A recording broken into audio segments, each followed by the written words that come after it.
Hey guys. Hello everyone.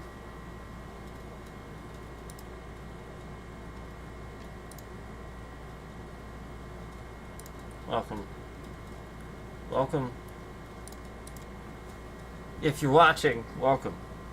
Um, so, we are going to have, this is going to be mostly an educational one. This isn't going to be our, we're not going to get too into politics into this one, or really at all.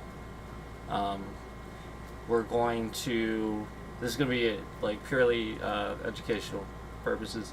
And I spent some time putting this together. Okay, so we are going to talk about the top 8 largest countries in the world. And what do I mean by largest? Well, we have, first we're going to have the top 8 most populated countries in the world. Okay, so that's what we're gonna do it with that, and we're going to go from there. Okay, and there's going to be a bunch of different things that we're going to discuss, as far as just facts about these countries.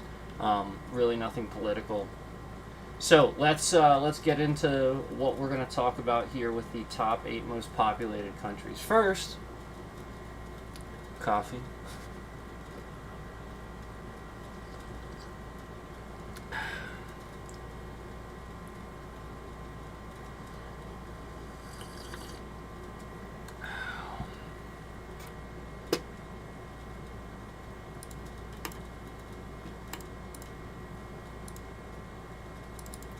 Okay, so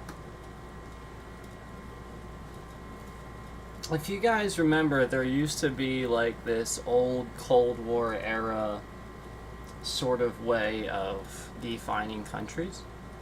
Like first, second, and third world countries is the way that they used to kind of do that, and it's not really. Apparently, it's been retired, sort of.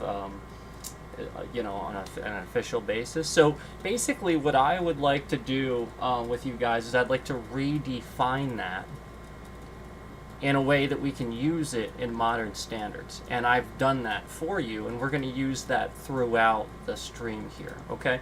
So let me define those parameters very clearly, rather than tell you everything I plugged in here to define them. I'm just going to go ahead and give you the very distinct definition of what I did with this new scale, okay? So, and we're not going to say world anymore. We're going to go rate, okay? It's going to be first rate, second rate, and third rate. Okay, so like a rating system. Okay, we're not talking about it as like a world, okay? It's just a rating system. So, first rate country. Should we start with that, or should we start with third? Let's start with third. Third rate country. We'll start at the bottom. Third rate country, very limited or failing economy. Weak or non-existent central government. Presence of militias, gangs, insurgents running territories. Minimal ability to function on the global stage. Very weak military and infrastructure. These are the parameters of what I defined as a third-rate country. Second-rate country, not fully economically developed or underdeveloped due to heavy military spending. Military may be strong, at least prioritized. Economy may struggle because military dominates resources. Stable government, though maybe authoritarian. First rate country. So that was second rate. First rate country, fully developed economy, strong complete military, highly urbanized and globally influential cities, stable, effective institutions. This is a first rate country. So this is our framework. This is our rate system that we're going to use to redefine that Cold War era rating system for the purposes of this stream. So let me just state that's something I put together. It's nothing official. I did that with the AI Hero, defined by my parameters. Okay, so those are the parameters by this rating system. All right, now that I've defined that for you, let us go ahead and start here. Top 8 most populated countries. Okay, let's get this up here for you guys. Let's get this up here for you guys. Give me a sec. Okay.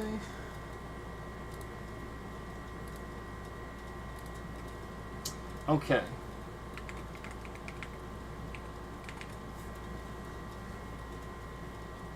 So first,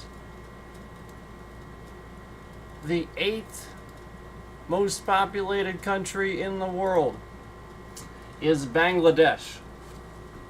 So that is going to be our first one that we're going to talk about. Bangladesh. Bangladesh has a population of 177,686,899 people. The continent where it exists is South Asia. Okay, so South Asia. Okay, so it's still part of the Asian continent, but that is South Asia. Now, with Bangladesh, they speak a primary language of Bengali, and what you have to with Bangladesh, so what we're gonna do is we're not gonna think about these countries. I want you guys to understand these things from a perspective of having something to compare them to. Instead of me standing here and telling you how large the country is physically, what I'm going to do is I'm going to tell you approximately how many U.S. states might fit inside this country. Okay? So that's what we're going to do. And I don't know why I said that with dots, but I did. So let's continue here. As far as the government is concerned, okay? As far as the government of Bangladesh is concerned, this is a unitary state and parliamentary state, okay? So, again, let me go ahead. Did I? Let me see if I brought this up. If not, we can go ahead and work on that. But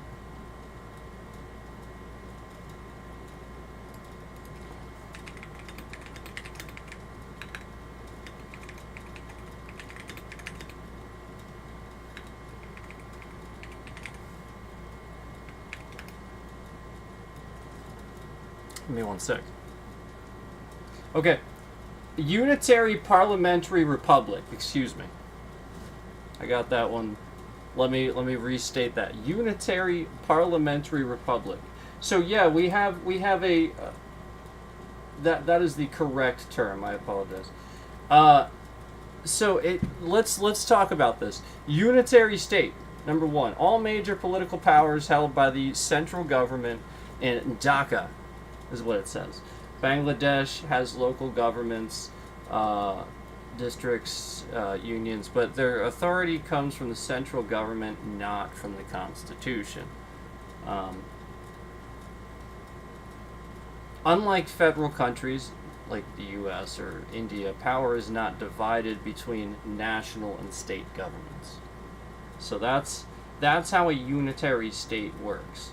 And here we go. So a parliamentary system. Bangladesh uses a Westminster-style parliamentary government similar to the UK and India.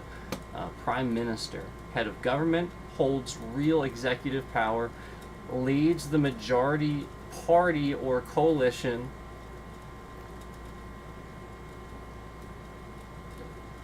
in the national parliament. I don't know how to pronounce that, so I'm not going to say it. Sorry about that. It's the national parliament, though. It's the name of the national. President is the head of the state, mostly ceremonial. He's mostly for like he, she. I don't. I'm sure it's a he. I don't know. Whatever the head, whatever the it's statistically there's more men as head president. As far as the president's concerned, it's more of a ceremonial thing, mostly ceremonial. Just chosen, appointed, not direct public vote. Limited constitutional powers except in rare circumstances. Democratic Republic. Leaders are elected by the people. The parliament is chosen through multi-party elections. The government is accountable to the legislature. However, Bangladesh's political environment is known for strong party dominance, periodic political tension, and highly centralized executive power. Bangladesh is governed under the Constitution of 1972. The Constitution defines rights, elections, parliament, judiciary, and unitary structure of the state. In summary, Bangladesh is a unitary parliamentary republic. So, again, let's move on. Now that I did that correctly, let's move on to. All right, so now, as far as the size of Bangladesh, okay, now again, this sits in South Asia, and as far as how many U.S. states can fit inside Bangladesh, okay, so this is how we're doing this comparison. As far as, and this is approximate, okay, it may be like slightly more or less for this one. So the states that can fit inside Bangladesh that we put together are Iowa, Illinois, and Wisconsin. So that's how big Bangladesh is. You can get Iowa, Illinois, and Wisconsin inside Bangladesh. Apparently. So no, you can. Approximately. So that's it for Bangladesh. That's our number 8 spot. All right, on to number 7.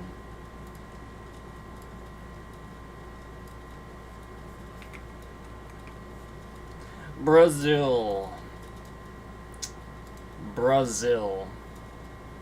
Number 7, Brazil has a population of 212,812,405 people. The continent is South America. The primary language is Portuguese. Portuguese is the primary language of Brazil. Portuguese. The government is a federal presidential constitutional republic. A federal presidential constitutional republic. It is very similar to what you would call our government. Very, very similar to what you call our government. In fact, that is pretty much what you'd call our government. Oh, I apologize. Bangladesh was a second-rate country. I apologize. Bangladesh was a second-rate country on our little scale. Brazil will also be a second-rate country. It will fall under the heading of a second-rate country. So remember, we have third-rate, second-rate, and first-rate. Now again, third-rate, just awful. Just everything. It's awful. It's not. Second rate, it's getting there, it's developing, it's getting there. First rate, massive development, massively developed country. That's the sort of the gist of what we're talking about, just the general gist of that rating system. We did define it in the beginning, but for those just joining it, that's the general gist, okay? So, I apologize I didn't say that previously. I even have it noted here in my notes. I just literally, I have so many notes here. This just took me a while. So Bangladesh is, on my rating system, a second-rate country. Brazil also ranks as a second-rate country, but it's like it's sort of the top of that second-rate tier. It's anyway, it's definitely a second-rate country. Federal Presidential Constitutional Republic. It's not the same as the U.S., but it's definitely similar. Brazil, as far as the U.S. states size comparison, Brazil. Brazil is quite literally the size of 48 U.S. states put together. It is literally like the size of the United States, basically. It's little smaller, but it's pretty much that size. It's big.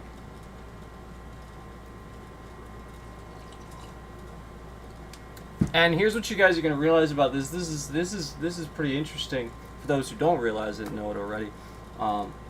Some of these countries that have like a ton of people in these really populated countries might not be so large.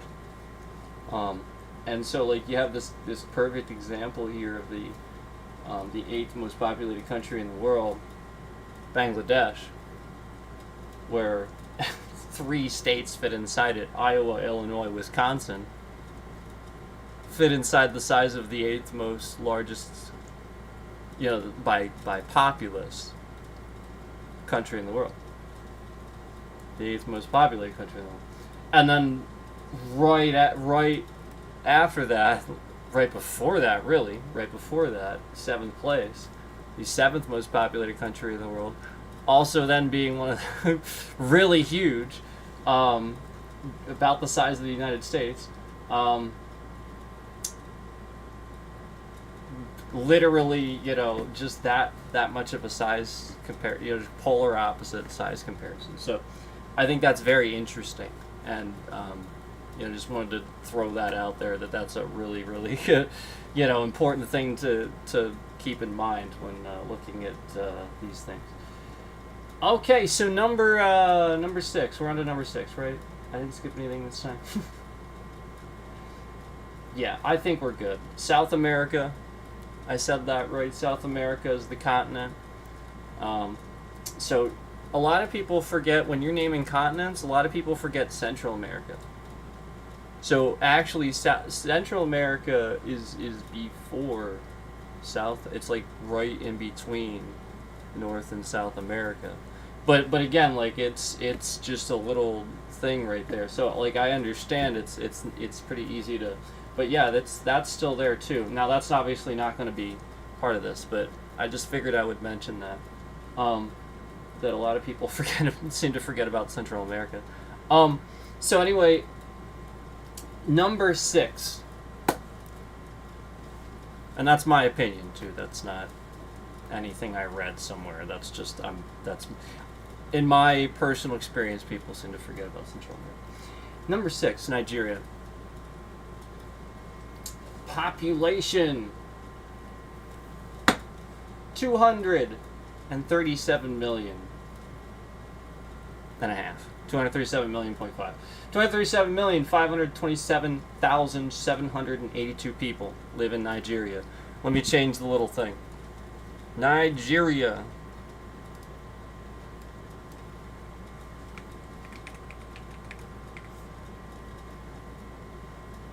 Nigeria. Alright, so in Nigeria, continent, Africa. So this is on the Gulf of Guinea. So like Africa, if you think about Africa as like this thing, oh, it's like backwards for you guys. So if it kind of goes like this, if it comes up and goes like this, okay, it's on like that little gulf where it bends. It's like right there. So that's Nigeria, and that is the what's interesting. Hey Chris, good to see you, man. Thanks for stopping in. What's interesting about Nigeria is the primary language. Fascinating. English. In in the Gulf of Guinea in Africa, there's a country called Nigeria where the primary language is English. I think that's fascinating. I'm gonna get some coffee really quick. Like 2 seconds.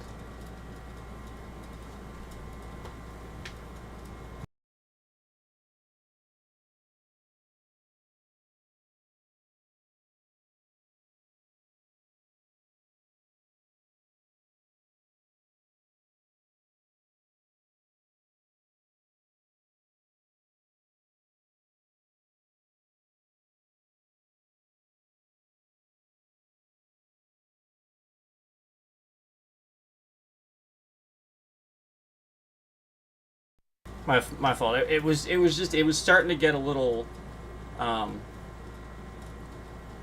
not hot. Starting to cool down a little bit.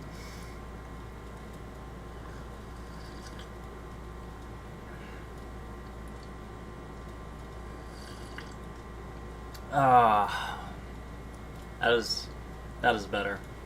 Thanks for joining us, Chris. Appreciate that. All right, everyone. Government. The government of Nigeria is a federal presidential constitutional republic. So again, another one. Another one. So where does this fall on our third, second, and first-rate tiering system? Again, this is my own tiering system. This was sort of recycled from the Cold War era, but we redefined it for today's standards. It's similar, but it's not the same. There are some differences. So this is going to be a second-rate country that we're going to have here. Nigeria is a second-rate country. So not third world. Second. Not first. Second. U.S. states size comparison. Here we go. How many states do you think fit inside Nigeria? Or is it just freaking huge? Now remember, it's not a Gulf. What does that mean? What does that mean? What does that mean if it's not a Gulf? I try to think about it logically, like more people would want access to the Gulf. It would be hard to keep it to one. You know what I mean? Like historically. So yeah, like it's not huge. It's not huge. Nigeria, U.S. state size comparison. If you take Texas and add Oklahoma, that's about the size of Nigeria. If you take Texas and you add Oklahoma to it, that's Nigeria. So 237 million people. 237.5 million people live in a country that's the size of Texas and Oklahoma put together.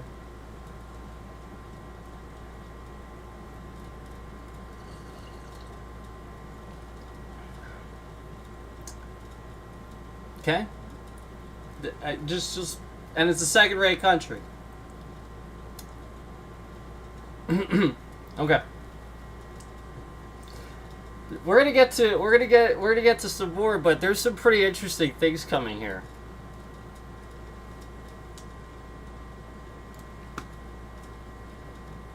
Number 5. What do you think number 5 is? I'm sure people are already probably following along, already looked this up, right? Pakistan! Number 5. Pakistan.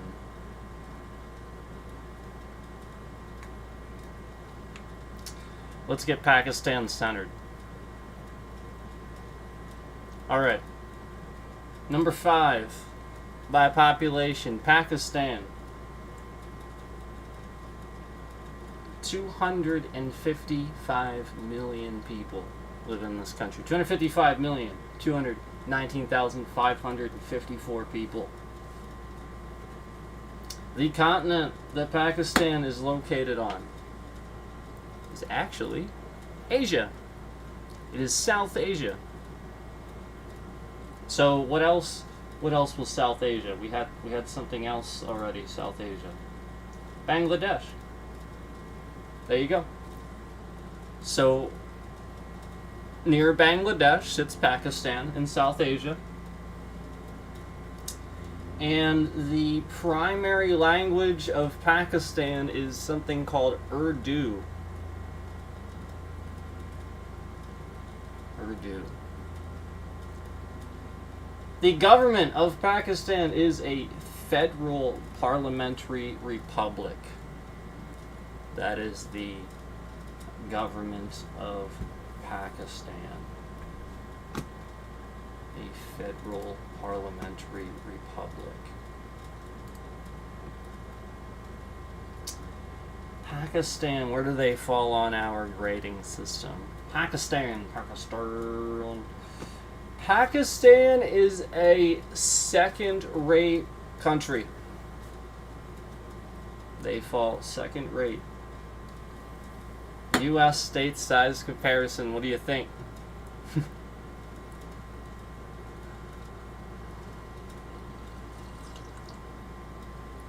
What do you think? What do you think is, Alright, U.S. state size comparison, I'm just gonna shut up and say it. Texas plus Oregon gets very close. Texas plus Oregon gets very close. So Texas and the state of Oregon. These are not small states either. Like by U.S. state comparisons, like again, these aren't considered small states.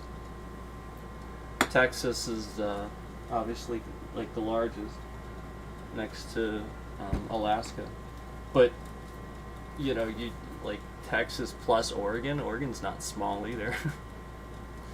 And obviously California's huge too. Actually, let's look that up before I say that.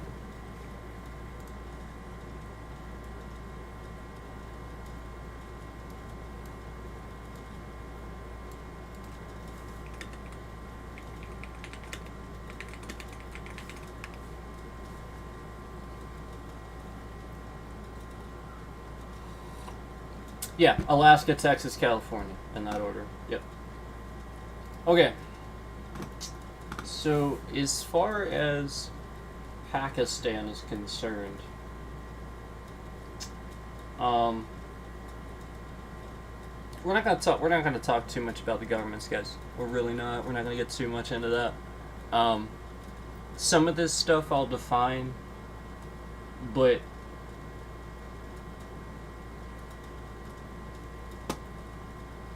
that particular government,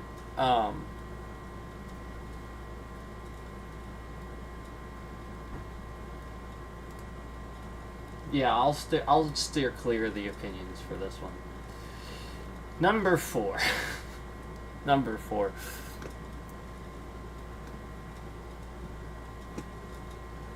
Pakistan and Bangladesh had a dispute concerning the language, if I remember correct. Oh, did they? Interesting. Let's see, number 4. I know the international language was almost German. It was like we lost by like German by like 2 votes, I think. Something like that. I can't remember. It was something ridiculous. But I don't know if that's true as far as the amount of votes. But I do know that I'm sorry, I said they lost by like 2 votes. I meant to say we won, but then I started to say we lost. They lost, we lost.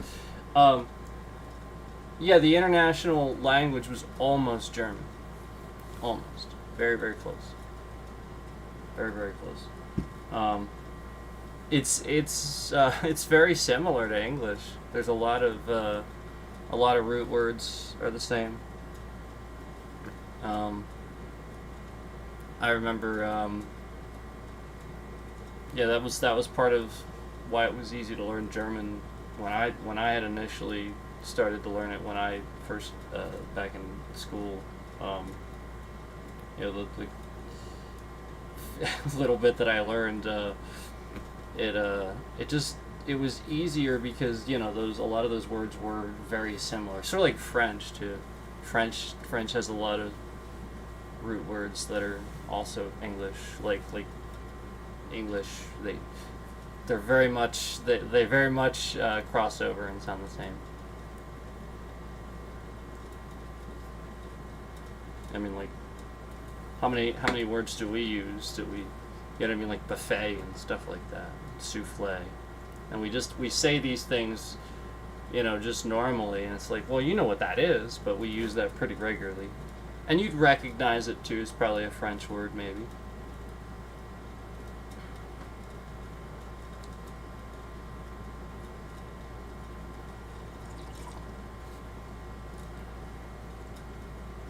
But anyway, let's get back on track. Also, I'd like to throw out there too that English does some strange things sometimes. We have a habit of starting to pronounce things and then making it acceptable differently. Like like a country, for example. Why would you? Yeah, like it's just a personal question. I'm not actually sure. Maybe somebody could tell me. Almost no. I don't. I'm trying to think of other languages that really do this. I guess maybe they do. Do other languages do this? I'm not really bilingual. I know some words and stuff from other languages, but um like for example, like why wouldn't you just call a country what it's called in that language? Why do we have different names for countries in our language? It's called that, right? So why do we translate? You know, like all right, for example, we do this with people.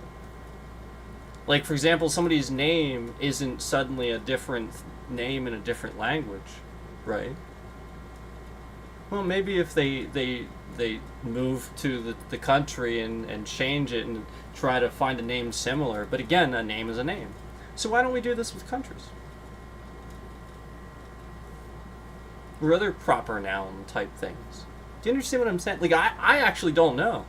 That's what I'm confused about. Like, this is the strangest thing. And this is very confusing for academics. This confused the heck out of me when I was trying to learn in school. I was like, why do we do this? Like, that country's not called Chile, it's called Chile.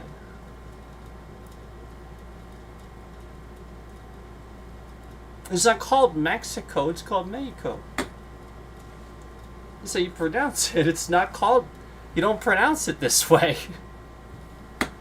So I'm just throwing that out there. I'm not trying to like, you know, be political about that or anything like that. I just truly don't understand why we do that. That's all. That's maybe somebody can help me with that. Maybe we could put that in the AI at the end or something and see what it comes up with. But anyway, let's get back into what we're talking about here. Pakistan is the 5th most populated country in the world.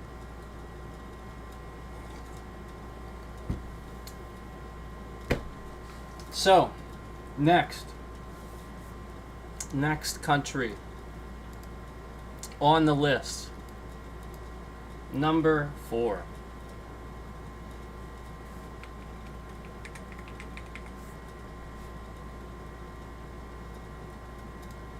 Indonesia. Number 4, Indonesia.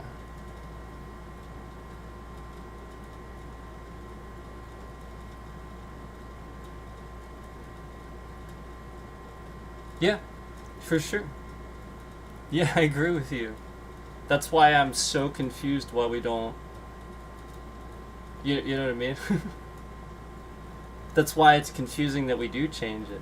Because it confuses you with languages and stuff. Yeah. Yeah, it would just be so much easier. Because then you'd understand the language a little bit more just by knowing that Mexico's pronounced Mexico or something like that. Like, you know what I mean? Anyway. Indonesia. 285,000,000.7 people. 285,721,236 people live in Indonesia. That's the population. That is a lot of people. The continent where Indonesia resides. So Indonesia, this is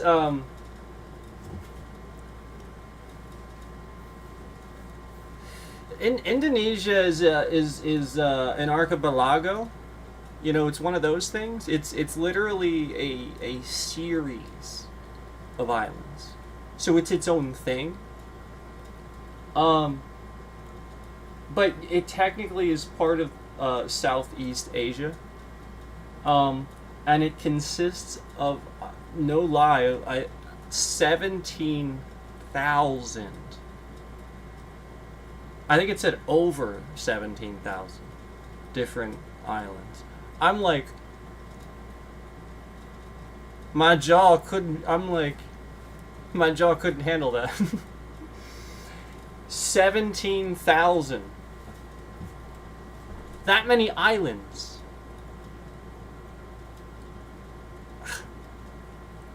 And let me tell you, when I was looking at, like, some of these countries even before this that we talked about were I mean, they were nice looking countries for sure.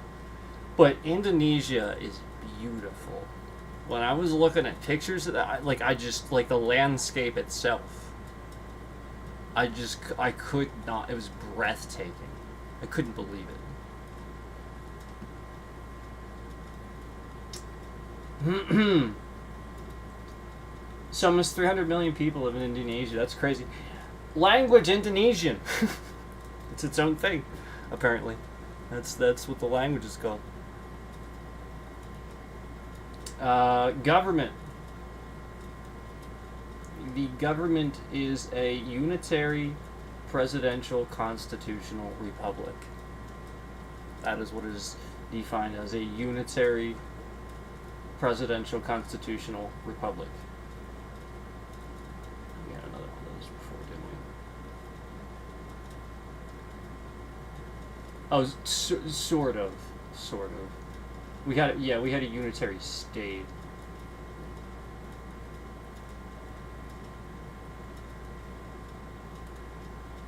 Sort of. Anyway, it's cool to compare. Okay, so where does this rate on our scale, on our redefined scale, my scale that I put together for you guys that we defined at the beginning here?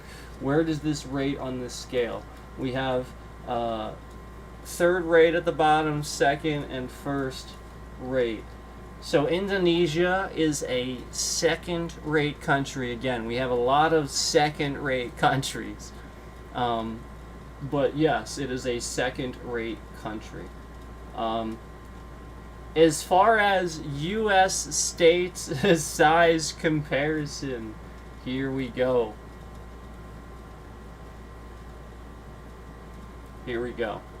Now, Indonesia is pretty big. It is. Okay? But we were able to get some states, and we were able to put them together, and we were able to get really, really close. This was actually one of the closest ones we got. Because, like, you have to think about it like this. Like, the states are a certain size.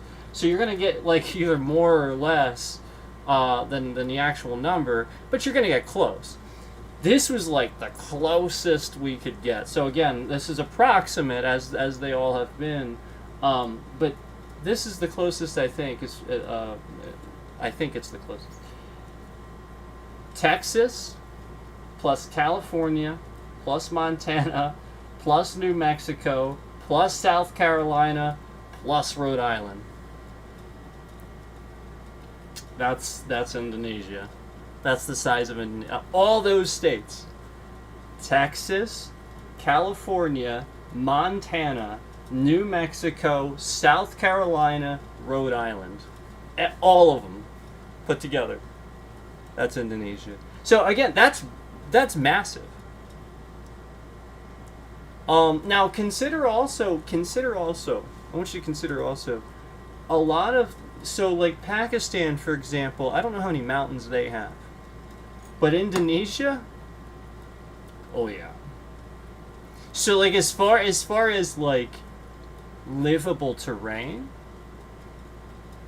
livable, trekkable terrain, you know, and then it's spread out among islands and stuff like that, there's where you have to realize some of the differences in these things. So we won't get too much into that, but I just wanted to put that out there, that geography, like terrain and stuff, is as a key factor when talking about, you know,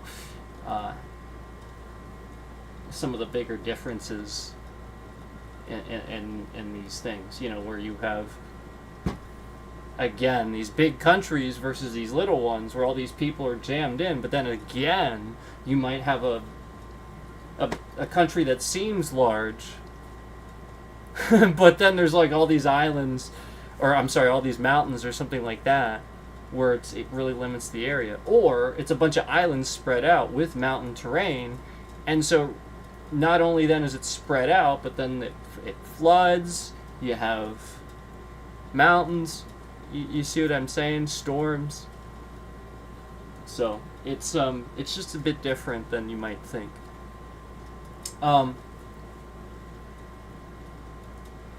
So that is Indonesia. Texas plus California plus Montana plus New Mexico plus South Carolina plus Rhode Island equals just about Indonesia. It's like almost exact. All right, number three. Number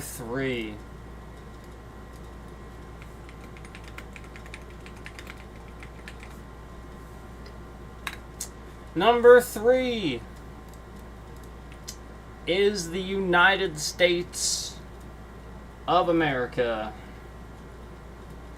Number three is the United States of America. So, the United States of America has a population of 347,275,807 people. That's a lot. There's a lot of people. Now, before I continue on to the next two, obviously I'm going to go through the U.S. I want to also tell you this is the point at which there's going to be a huge leap forward in population. This is where we stop with millions, and the next country is going to enter billions. It's going to go from literally all these countries, just millions. All these top countries, millions, hundreds of millions. And even the third most populated country in the world, the United States of America, is 347 million people. 303. The digit 3. So again, if you want to even equal a billion, you'd have to get up to the digit 4, another 100 million times, the digit 5, another 100. You have to equal a million another 100 times, then get that up again. Do you understand? that many times, equal a million another 100 times, then get that up to 600 million, equal a million another 100 times, get that up to 700 million, then equal a million another 100 times to get up to 800 million, then equal a million another 100 times to get up to 900 million, then equal a million another 100 times. Now you're at a billion. Finally, you're at a billion. That many people to equal a billion. Again, only 347 million is the cap for the third most populated country in the world, okay? And that is the like literally you could probably add a bunch of these up and you'd still be absent some people in the next gap. Like, add some of them together and it still wouldn't equal the amount. Just wanted to put that out there, paint the picture for everybody to understand the amount of people that we're talking about for these next countries. And then we're going to also talk about the actual physical size too.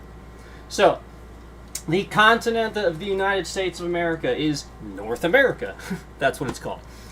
But North America also consists of Canada and Mexico and all that. So, again, it's literally a giant continent, but that is the name of the continent, North America. So, the North American continent is where the United States obviously resides.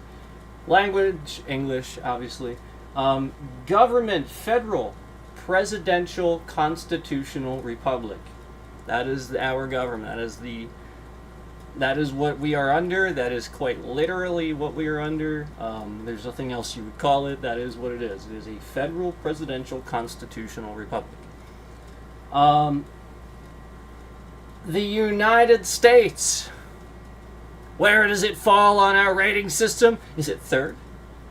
Is it second? Or is it first? That's right. The United States of America is our first-rate country on the list. That's right. The United States of America is a first-rate country. Bam! Everything's firing on all cylinders. Everything. Bam! First-rate country. That is what the United States is. They have been for quite some time. So, with that being said about the population of the United States, remember, 347 million people. The second most populated country in the world. China!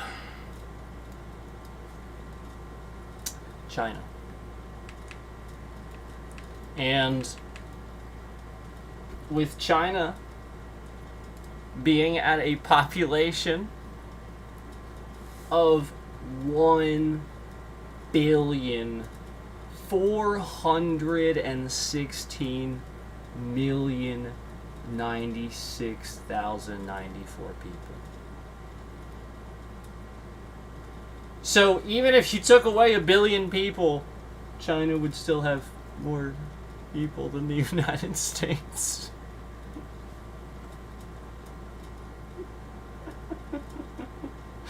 If you took away 1 billion people, China would still be in the same standing it is right now and still be number 2 on the list of second most populated countries in the world. If you took away 1 billion people, it would still be right where it is on the list. It wouldn't move.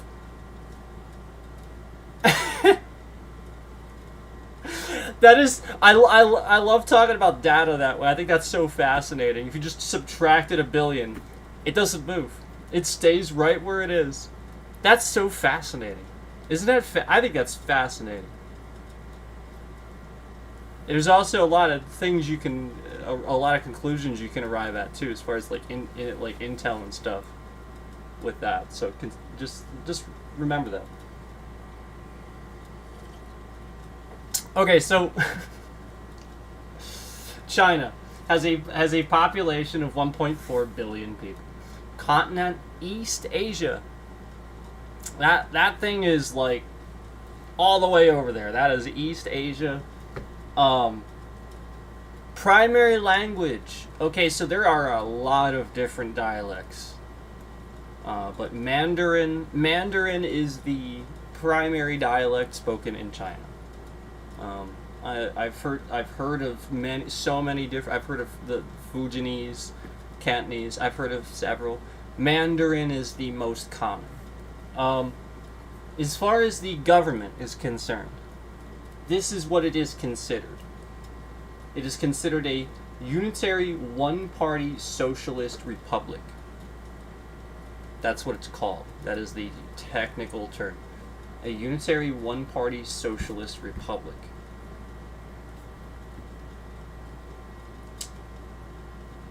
Where is China on our rating system?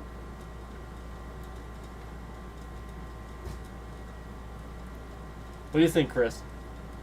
Not to put you on the spot. What do you think?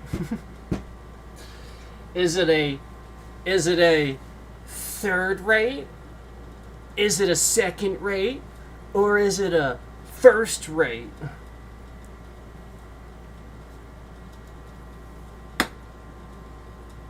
$1.4 billion people. And if you took away a billion, it wouldn't even impact it. Crazy.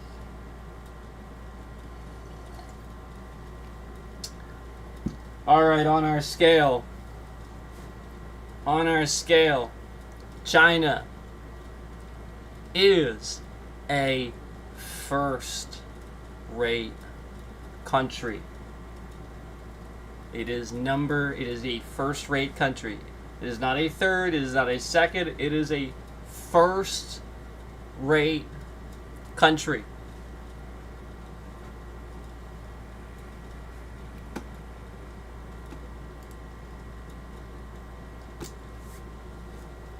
Alright. Now, the reason I skipped the size of the United States is because we've moved on to China. Now let's talk about size. China and the United States are basically the same size. They are basically the same size. The U.S. is ever so slightly smaller. It is, but it's negligible. I mean, they're basically the same size. Consider that.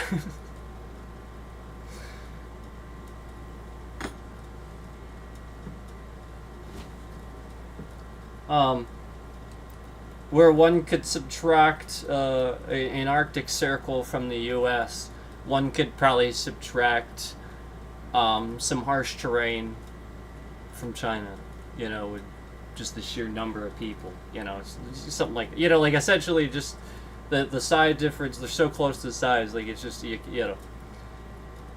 Alright. Number one.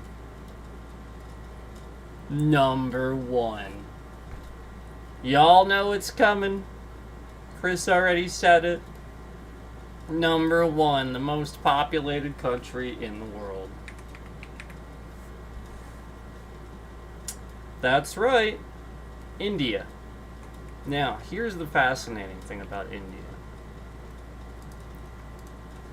The most populated country in the world. They have 1.4 billion people. Just barely more than China. It's 1.463.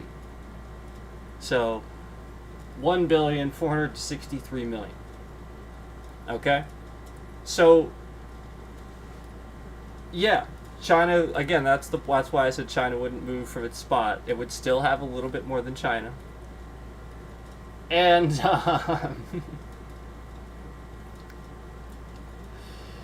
here's what you have to consider. Now, we're gonna get to the stuff about India, but I want you to realize this about India immediately, because this is super important. This is like so many things. Okay, India, as far as size is concerned. Now, we've talked about all these things. Like, again, you remember that China is about the size of the U.S. U.S. is about the size of China. There's a freaking billion more people in China than the U.S. Literally a billion. Again, most of these other countries that were really high on the list for top populated countries were not even that big, except for Brazil. Brazil was freaking huge. That's the size of the U.S., almost the size of the U.S. basically. Like pretty much the rest of these are smaller countries, is what you have to realize. And this is where all these people are jammed in, and then we get to India with 1.5 billion people. Probably is that by now. I don't know when. Again, this is the data, most recent data from the internet. It's compiling from data points, so it could be like slightly off, but it's the most recent it can compile. So like it might even be 1.5 by now. But the point is, if 1.5 billion people are in India, let's talk about size. Considering everything I just said, summed up for you about sizes and everything we just talked about, U.S. state size comparison to India with 1.5 billion people. It's the size of the three largest U.S. states plus Montana. It's the size of 4 U.S. states. That's India. That's the size of India. That's it. Alaska, Texas, California, Montana. It's the size of the 3 largest U.S. states plus Montana. That's it. That's the size of India. And again, China falling just behind that. They have about the same amount of people. Falling just behind that is the same size as the U.S. basically. So consider this. Consider one, just having all these people jammed into basically 4 U.S. states. Billion more people jammed into 4 U.S. states.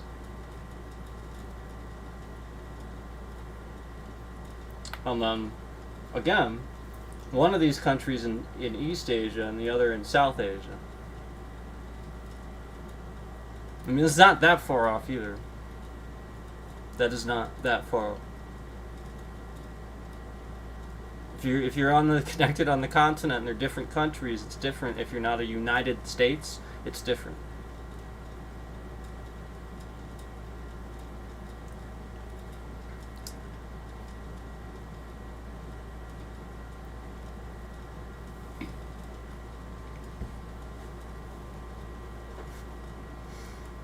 That was pretty funny, Chris. I'm just trying to stick to facts, but yeah, that was pretty funny. All right, so India, continent, South Asia, primary language Hindi. Okay, government, Federal Parliamentary Democratic Republic. Federal Parliamentary Democratic Republic. Where does India fall on our scale?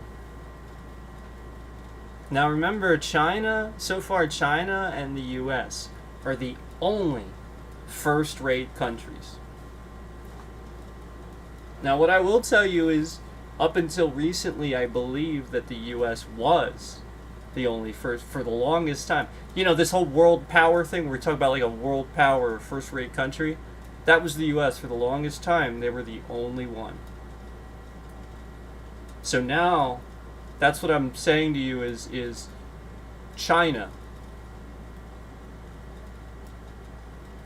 joins that Tea Party now. They should be considered number one now by today's standard. We need to update this, and that's why I've done this for you. China's also a first-rate country. Consider that, okay? Now, where does India fall? Again, U.S. and China so far, only 2. Where does India fall? They are still a second-rate country. However, as far as all the other second-rate countries, they are the closest to first-rate. They are very close. Very. So they are still a second-rate country, but it's very close. U.S. state size comparison, we did it: Alaska, Texas, California, Montana. Whoo! So here's what's interesting about India too. Again, India with all those states. Now let me tell you, as far as where it ranks, on the top scale for so we know how large it is. It's number 7 as far as largest physical sized countries. So India is the top populated country, but it's number 7 as far as physical size. So India being number 7, Australia being number 6. Australia. And again, Australia sits all the way. That's like when you look at the map, that's that thing all the way on the bottom right hand side. You're like, what is that all the way? That's Australia. That sits way by itself. Number 5 is Brazil. We talked about this already. Brazil is freaking huge. It's ever so slightly bigger than the United States, which then again is number 4. Number 4 in the United States is number 4. Number 3 being China. If you remember, China being ever so slightly larger than the United States. Number 3 is China. Number 2 largest country in the world is Canada. A lot of people, I shouldn't say, in my opinion, I have come across a lot of people that don't realize this, that seem to skip this when listing lots of big countries. They seem to skip over Canada. Canada, second largest in the world, and then first largest, y'all know probably, Russia. Russia is the physically largest country on the planet. So, this has been your intelligent conversation about, all of these top, most populated countries in the world. The top 8 most populated countries in the world. Again, the rating system was something that I put together, but something that you could easily use, that can be adapted to anything. You feel free to use it, feel free to talk about it and spread it around. This is the new standard. Use it, because it's just going to be a useful tool when talking about this stuff. And people will understand it naturally. They will. Because again, it just follows that same concept of the Cold War era stuff, but we're adapting and updating it to a different framework where you're going to call it a rating system instead of thinking about these as worlds. It's a rating system, and then it's a little bit more simplified for today's standards. So again, we went through it in the beginning, but we'll go through it again. A third-rate country I defined as being very limited or failing economy, weak or non-existent central government, presence of militias, gangs, insurgents running territories, minimal ability to function on the global stage. That was a third-rate country.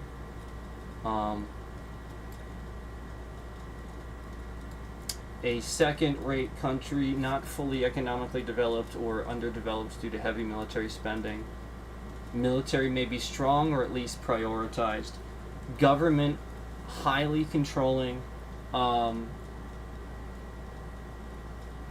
That might not necessarily be the case, but it's just usually the case. That's why that's there. Economy may struggle because military dominance resources. Stable government, though may be authoritarian. And again, first-rate country, then those parameters are fully developed economy, strong, complete military, highly urbanized with globally influential cities, stable, effective institutions. Um, Let me give you my that is the AI's interpretation of my framework. Let me give you my actual notes on my framework here. Third rate would be almost basically none of the systems that you would expect.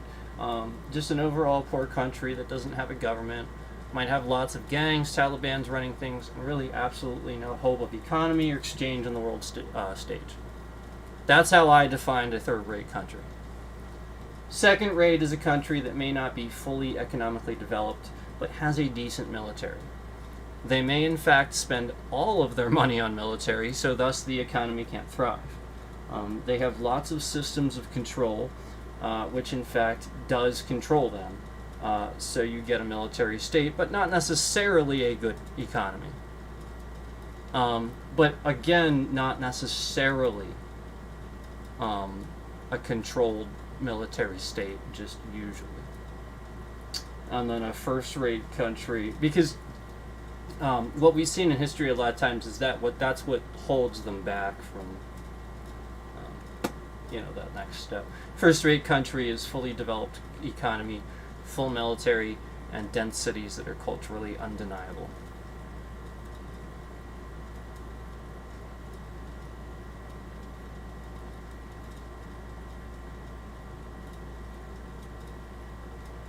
Yeah, I agree with you, Chris. Chris makes a very astute point. I believe India acquired such multi-sector momentum that will make it to the first-rate class. Yeah, I agree, and that's kind of why I put that this it's very close. Like, it's so close. It's not quite there, but I agree, and I don't think it's accurate to say it's there yet. I don't. But I think it's accurate to say it's very close.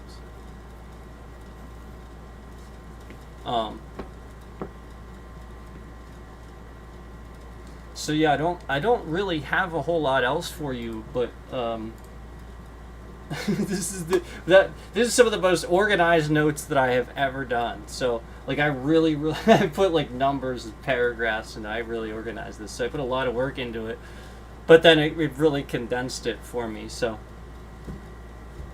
we're at this point we're on to the question section. It really is a lot shorter than it normally would be because I really condensed what we're going to talk about.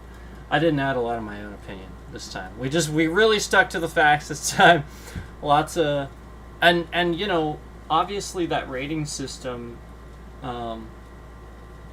is my own take, but I think it's pretty good, pretty accurate based on what we've seen. It's really not me. It's just me using my knowledge to reinterpret the old system for a new standard. For the new things, for everything the way it is now.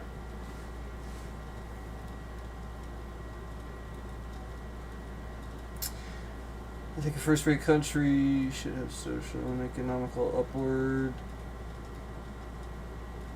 mobility, equal opportunity. Oh, I'm sorry. I.e., equal opportunity, and also low poverty and high rate of employment.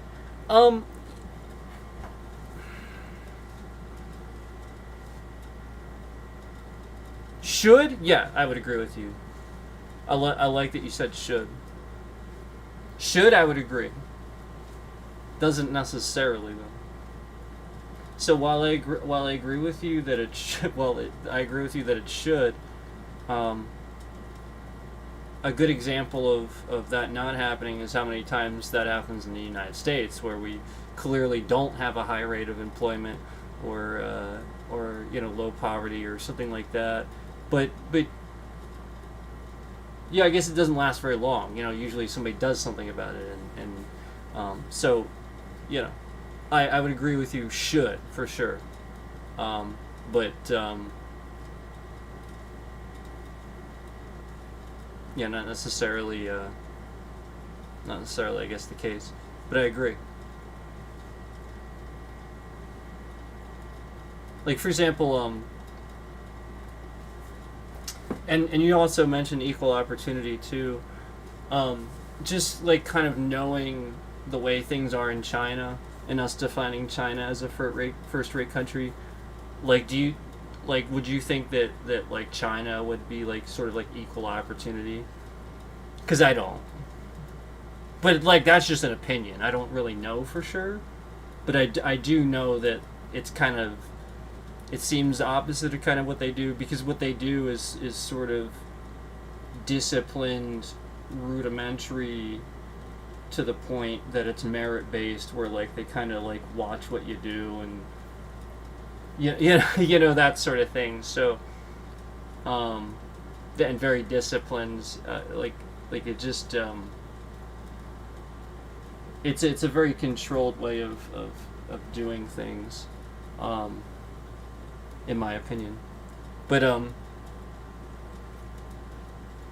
uh, I think that would equate to it not being equal opportunity again, where that would be the example of the government and the top executives and the people in that country, the people that control things and stuff like that, having more of a say in things, you know, than an essentially equal opportunity where um, you know somebody that would have a dysfunction or disability or something like that wouldn't necessarily have that opportunity necessarily.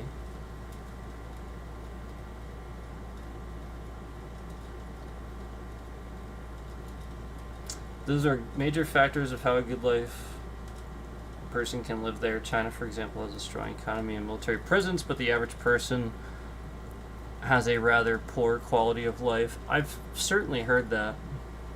I don't know that for sure, but I've certainly heard what like what you said. I've certainly heard that before.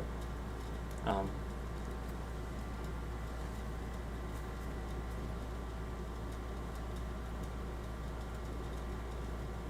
I mean, it's it is a socialist republic, so yeah. Um, there's only so much that you can feel you have earned and worked for that is yours. I think when you have a governing body or something that is always taking a portion of that and deciding for you if you know what I mean, if you're entitled to it or not, like essentially you worked for it, you earned it, but the government's always going to take a portion of it. And I just it would, in my opinion, it would create a society of people. You would think the pattern would be that it would create a society of people that wouldn't see the value and necessarily understand, because they don't have the perspective, they've never lived it, so they just think that they should always give to the government or should always do this, but because they never live, they've never actually ever earned what they should, they just always think this way. So maybe if they had the opportunity to actually earn what they deserve, like essentially not bare minimum, but this person actually puts in like real hard work, 10 hours a day, and it's physical labor, and they're still barely, like it's the sort of thing where you would rationalize the person would put together that's not worth it, yet an entire society of people sits there and justifies giving to that type of society and that thought that it's evenly spread, even though how could it be You know what I mean? How could it be when there's always going to be a remainder? That percentage, you know what I mean? Like, it doesn't make any sense. That's not how it works. These people are conditioned to not understand that, because that's the point. You and I can say that from our perspective. That's not how it works, because you know what you get, what you put in is what you get out, and sometimes that's fair and it isn't. And that has nothing to do with China. You know, they trade too. That has a lot more to do with it. So, you know, just pretending like that's they're not going to capitalize on that, and like the guy upstairs isn't going to have a remainder that goes somewhere. You know what I mean? Because if they did, well, then they're, you know, you get what I'm saying.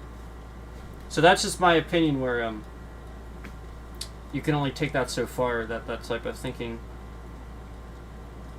and actually think that that's a valid way of, you know, being fair, I should say. Obviously, they're a first-rate country. Obviously, like, you know, like, we've still established that. But we also established that if you took away 1 billion people, they'd still be in the same spot on the population's list. They would still be. So you know what I mean? You put 2 and 2 together sometimes. That sometimes math is all it is. With some things, sometimes it's just math.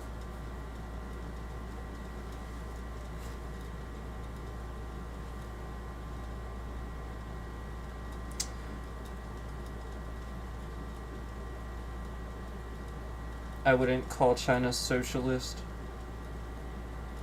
Oh, hold on, let me skip a skip here. I said,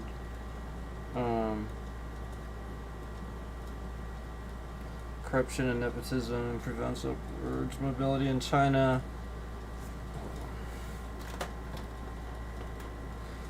Family name means so much in Asian countries, especially China.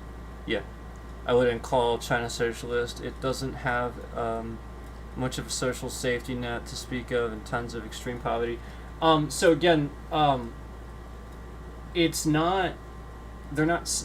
Like, I'm not saying that they are entirely socialist. Again, a unitary one-party socialist republic.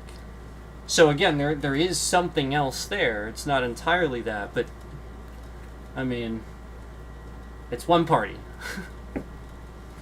So think about that a little bit.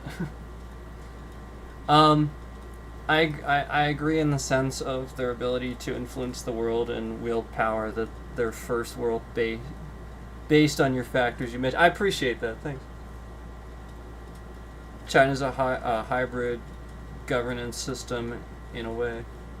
It is. But like a lot of all our governments are hybrid these days. There's really nothing except maybe North Korea. Even North Korea uses like some other, like, they're pretty totalitarian, but I think they even use some other like concepts too, in Pyongyang at least. I don't think that there. I don't know. I'll be honest with you. I don't think there's any singular. I can't think of any. There might be. But, I mean, pretty much everything these days is like sort of some subdivision or, you know, like some hybrid, like you mentioned.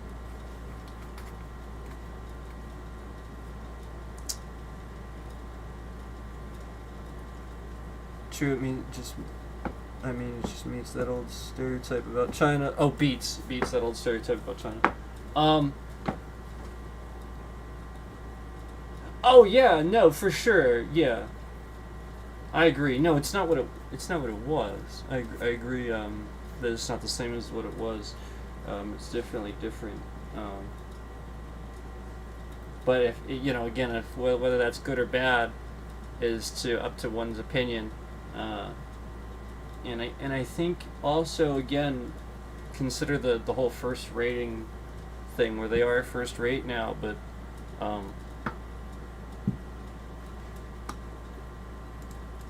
maintaining, just the maintaining of that, what that means. Um,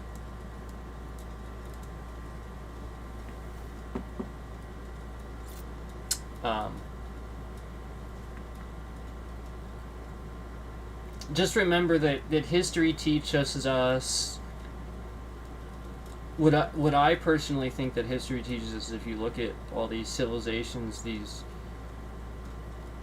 again, even ancient civilizations, compared to modern day, like Soviet Union, even like Rome, ancient Rome compared to like Soviet Union and stuff like that. What you have is anytime you see a civilization where the point is starts to slowly become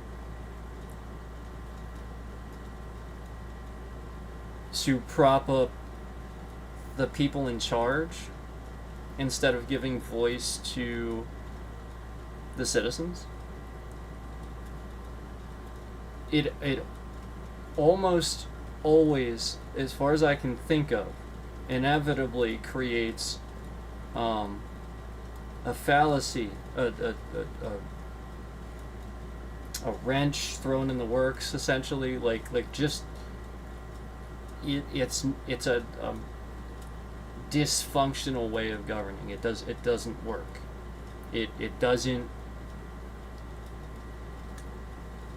Again, based on what I've seen in history and the fall of all these different empires. Again, the Soviet Union.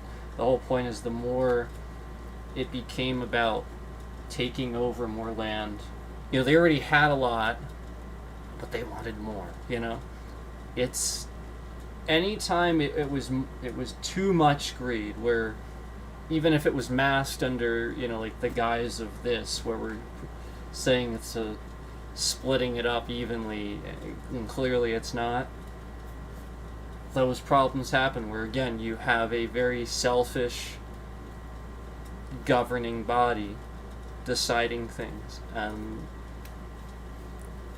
that is not going to last. You know what I mean? Like, that's, you get what I'm saying. It's just it's irrational decisions. It's we have examples. We've talked about Nazi Germany and Hitler and stuff like that, about how the fall of Nazi Germany and stuff like that could arguably be chalked up to the fact that, like, he just, again, was making a lot of poor decisions, already had a lot of don't think about it as accomplishments as a positive thing, but I'm just saying, like, on the military ground, had a lot of accomplishments, but then kept making poor decisions and, just more and more selfish, like, obviously, like, really, really bad decisions, crazy ones, outrageous ones, and it's just too much power, and you see what happens.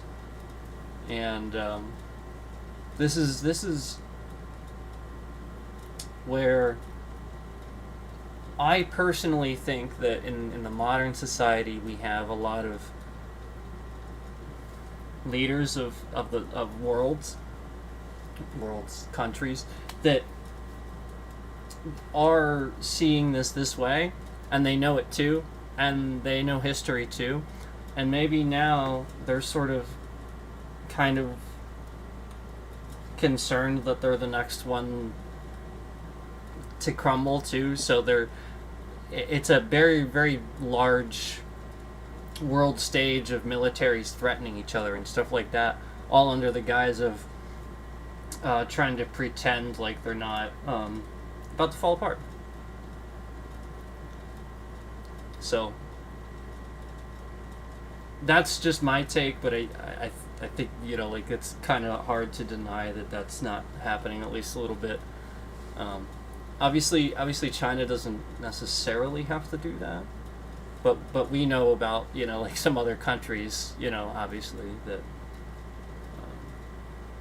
where that's happening. So that's what you have to consider is while we all talk about this, put all this data together and now consider, well, how different these countries are. They have leaders too that are thinking the same thing and rationalizing the same thing, and they don't, obviously they don't want their country to fall into, what I mean? Like, that's the whole point, is they were trying to get second rate, first rate, and now they're back down to the third world again. They don't want that. They don't. So, what will they do, essentially? What crazy thing will they do when backed into a corner, when concerned? So that's why, again, this is a personal take, but it's very important to remember that's why you don't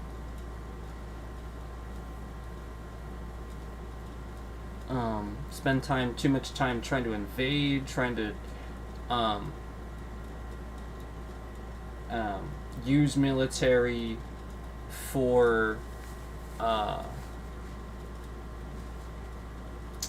to threaten and stuff like that. Like, only in self-defense, only retaliatory measures and stuff like that. You don't meddle, because that's the point. The whole point is, in my opinion, just like a person.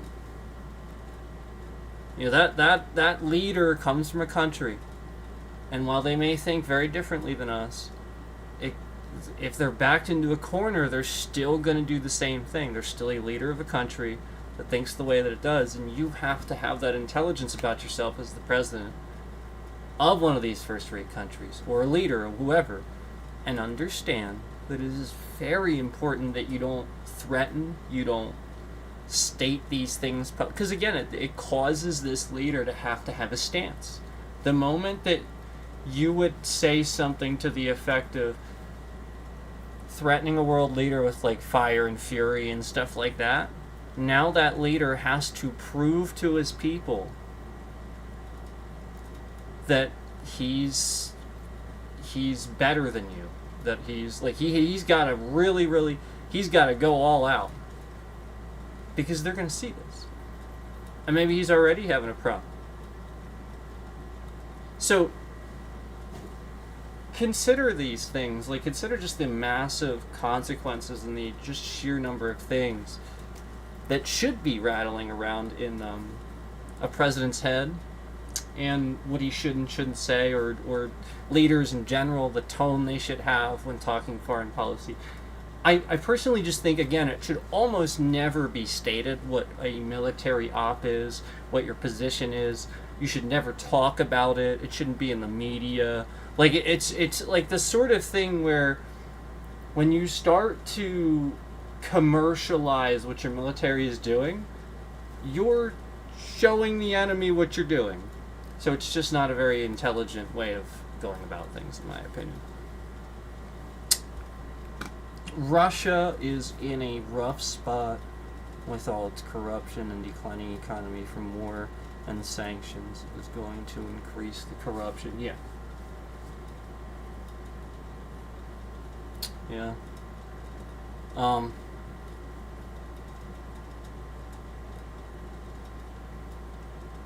It's a shame they had to go and have a war with Ukraine.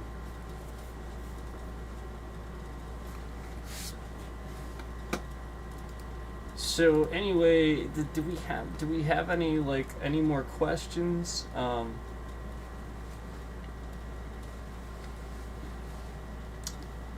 Does anybody want to ask about any other countries? Are you curious about like where on our rating system, on my rating system, where other countries might fall? Feel free to ask. That's what we're here for. I'll stick around for a little bit longer so we can talk and answer a little bit of some questions if you want. But I wanted to try to condense this if I could. So since we actually did get through it really quickly and organized. Apologize for the rough, bumpy start where I didn't say a couple of things there. I was going through my notes. Like I said, we can. I can take a few questions. You guys can ask me to uh, you know give you another take on another country, like where it falls on the rating system. Um,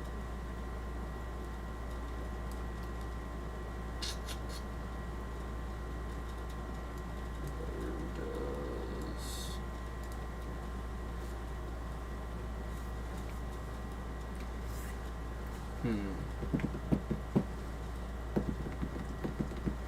country should I do?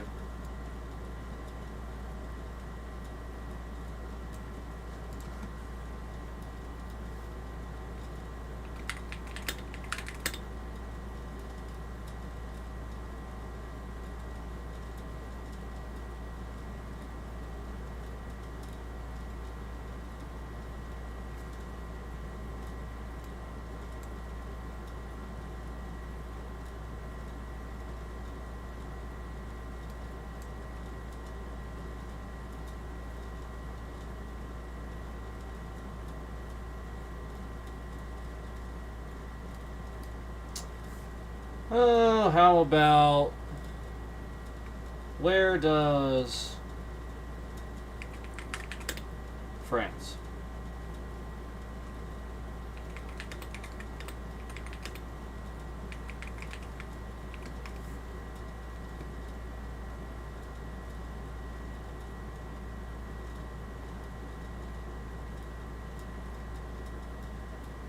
France is a first-rate country on my scale.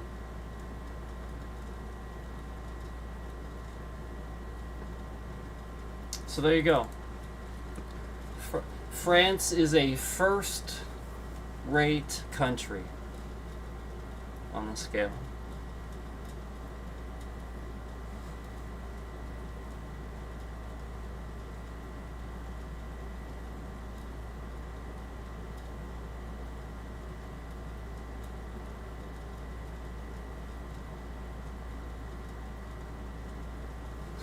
What do you mean? Did I feel? Are you, is that supposed to say feed? Did I feed the system the AI set up based on your input could be improved? I don't know what you're saying. Should be easy to tell.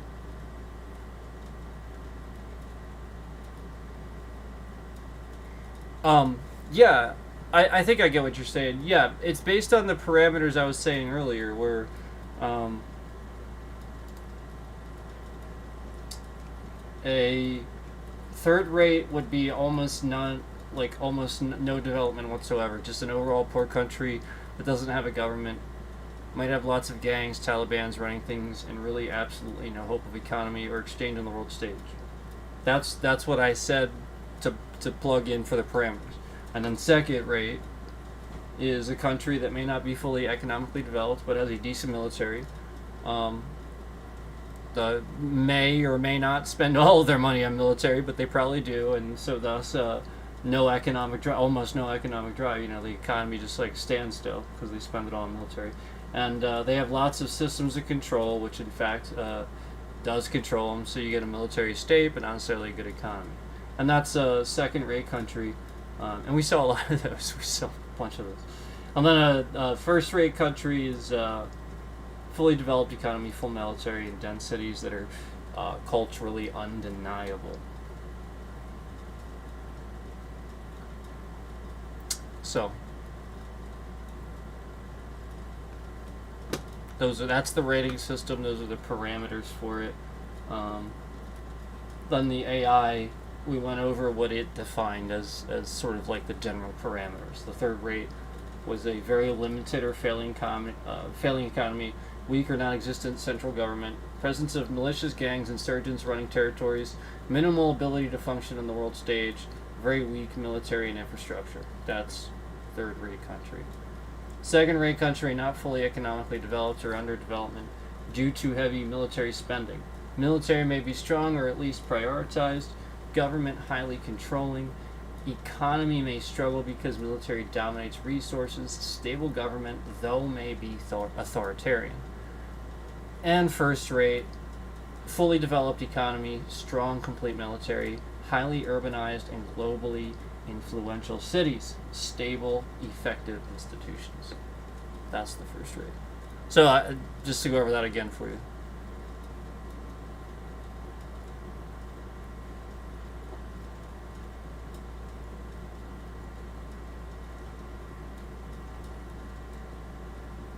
No, but it is outdated. We don't use it anymore.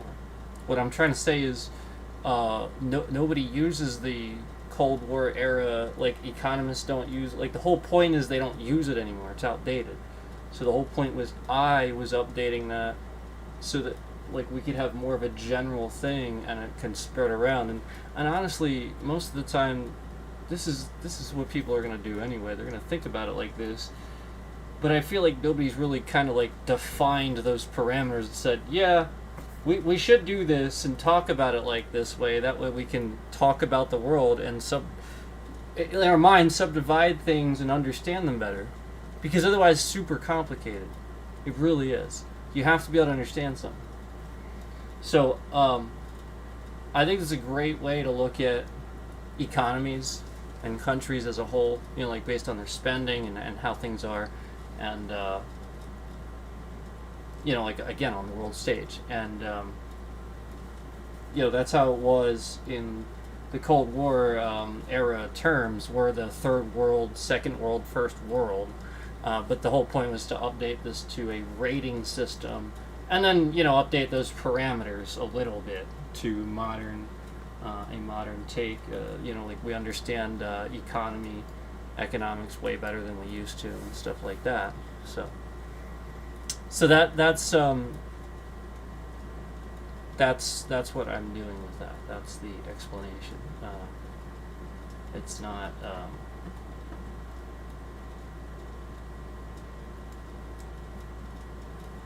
It's just a tool.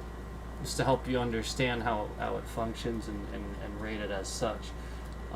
It's not subjective by any means. It's just literally putting it into a category,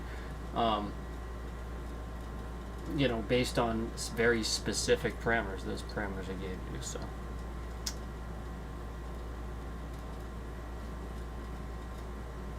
So yeah.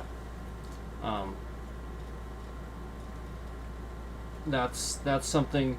Again, that's something that like when I was first putting this together, it like the internet and stuff was kind of telling me that the grading system is like outdated and stuff like that, and I'm like, well, let's update this. Let's put this together. Let's actually put the time in and work into updating this to the way I've always kind of thought about things, too. That's helped me understand stuff, and kind of the way I understood it when I was taught too, like through whatever informationals I was watching and other historians and stuff, or teachers that I learned from over the years. It kind of always felt this way, where I've certainly heard those third, second, and first world terms before, but again, the internet's claiming that they're outdated, that economists and people and stuff don't really use them. But again, I think it's valid. I think it's definitely a way for people to learn and understand how countries work, and while you get all this different data and stuff like that, it does teach you things about it and help with learning it. So that's definitely the purpose. Is definitely just to help you guys understand the information and learn it, and not to be subjective by any means.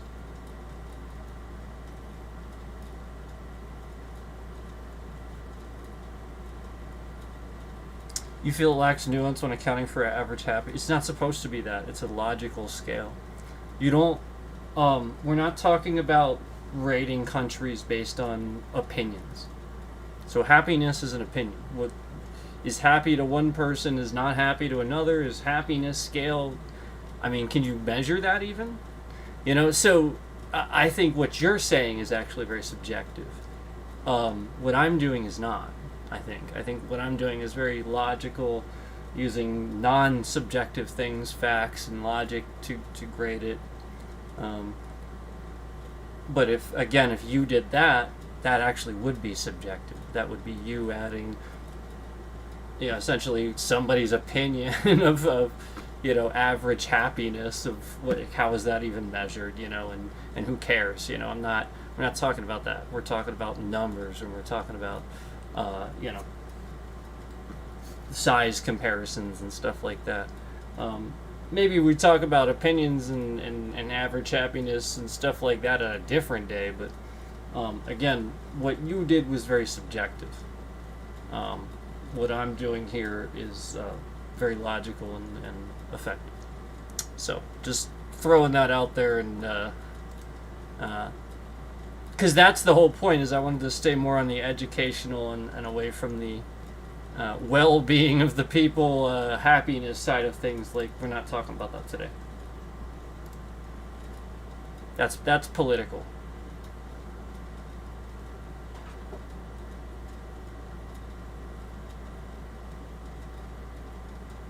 Poverty and unrest of the people makes the country's future less stable. Yes, but we're not talking about the future. We're talking about right now. What is it right now? Just very affirmative things.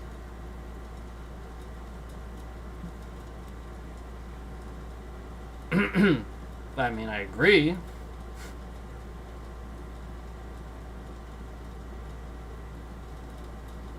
But again, it's that's these are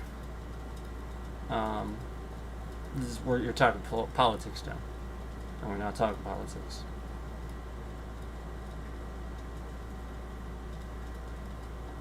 So,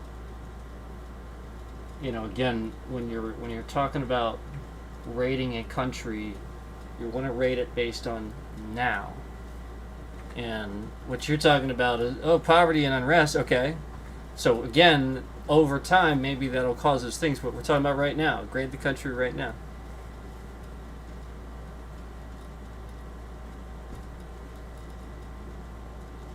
And yeah, poverty may account for a lot of those third-rate countries. Again, where you're talking about poverty. Yeah, exactly. So again, third rate.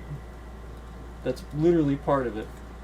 Almost none of this. Just an overall poor country that doesn't have a government, might have lots of gangs, Taliban's running things, and absolutely no hope of economy or exchange on the world stage.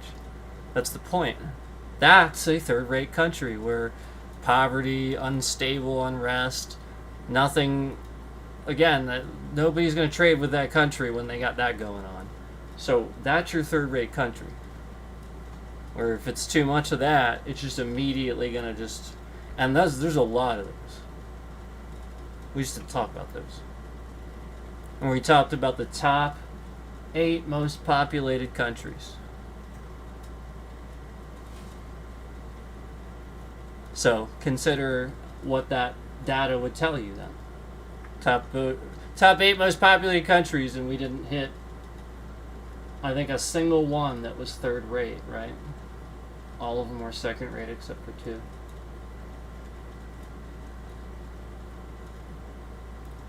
So yes, you're hitting the nail on the head. This is kind of what I'm talking about, but I wasn't going to talk about it. I'm not talking about the politics today. But yes, the third rate part is what you're describing: poverty, unrest. Basically all of North Korea outside of Pyongyang. That's not an opinion, it's literally like fact. So, okay. So maybe you misunderstood the rating system, but yeah, I mean, like, again, that's what it is. You're kind of hitting the nail on the head, but we're just not talking politics, man.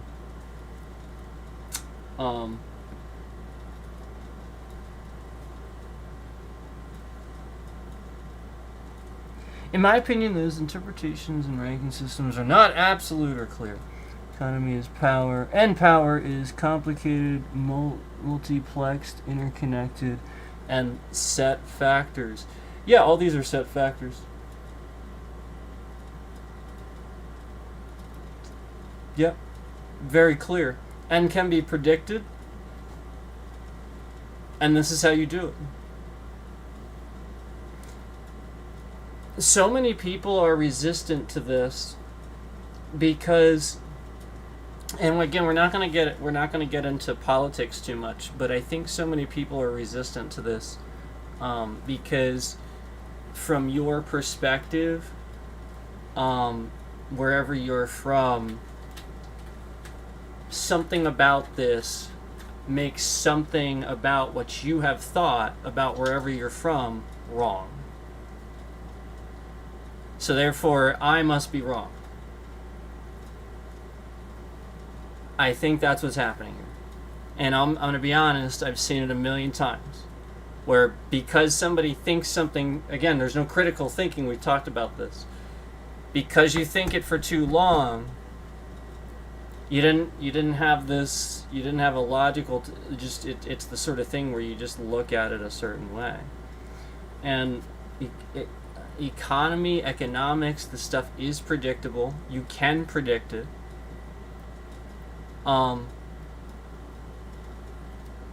The stock market in the United States is a little bit different because we have free trade and free market. So that's different. But when you have a lot of control and you have a lot of this happening, it creates very predictable behavior. Hence what we're talking about. Hence the point of not repeating history, where we can predict all these times in history where people did things that ended up incorrect. That's you're hitting the nail on the head, guys. You're seeing it, but you're arriving at the same conclusion where you go, oh, that's not right, and then endlessly we do the wrong things because more people keep thinking like that. And you're not getting on the same page where you're going, I see what he's saying here. Like we can rate it and see it like this, and it might not be exact. Just like Texas and Oklahoma aren't the exact size of Nigeria, but they're close. And it gives you a general ballpark of what I'm talking about. Calling Nigeria a government that says it's a federal presidential constitutional republic, well, I can look up each one of those and I can sit and extrapolate pretty much what that means based on those words. But there's also a lot of complications to that. So it's never going to actually, if just reverse engineering that definition, it's never going to work out that way. You have to actually know about the inner workings, and it's all very intricate and very specific to that country. So again, yes, I understand what you're saying. It's not specific. It's not supposed to be.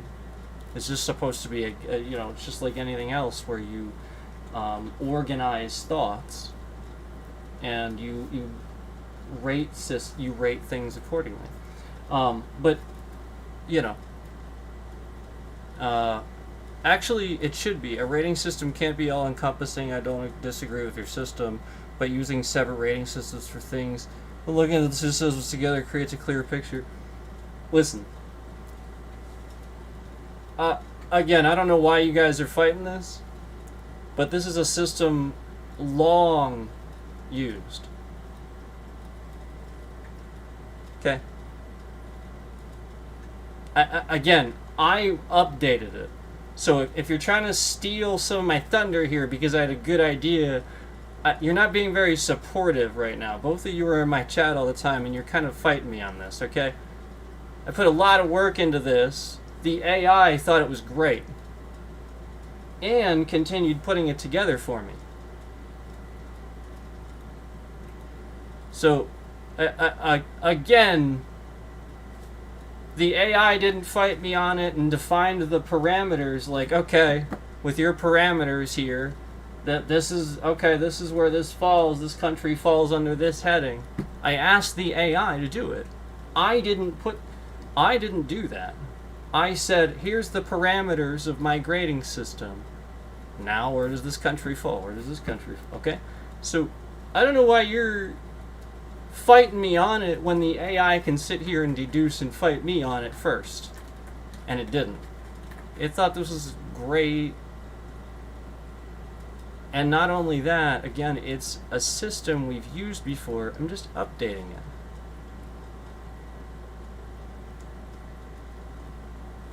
Yes, it can be all-encompassing. Yes. Wrong. Sorry. Wrong. Don't make declaratives to the streamer where you're trying to discredit the streamer. The streamer's not going to like that too much. You're just trying to fight me, okay? A rating system can be encompassing. And again, nobody expects everything to be perfect. I certainly don't that. You're not gonna sit here and absolutely get to the bottom of everything, but to fight me on an obviously decent grading system where we were able to get to the bottom of all these countries, and again agreeing that the United States and China are a first-rate country, that it should tell you something. Like they're comparable as far as that scale is concerned, and that's accurate. And India's getting close. And even Chris pointed out and agreed with that. So you guys sat here and agreed with it all along, and then now at the end you're like saying it can't be all encompassing. I think it's great, and I think it needs to be used. I think it's going to simply just help people understand how to look at countries on a world stage instead of just all these different countries look so different to me and I don't know how to classify them in my brain. If you look at it this way, it's much easier. They're in first, second, or third place in your mind, sort of. And I promise you, this is what intelligent analysts do for the intelligence community. Like they're probably doing it in their heads, they just didn't do it consciously. So that's why I'm trying to give you guys, I mean, again, this was to help you. I personally think it can be all-encompassing because it's not supposed to be perfect. So if you fight the concept, it won't work. You know what I mean? Like, you obviously nobody's expects you. You don't have to do anything, but you don't have to use any system that you don't want to use. I'm just saying, if you fight it, then what we all just agreed with all along in here doesn't help anybody. So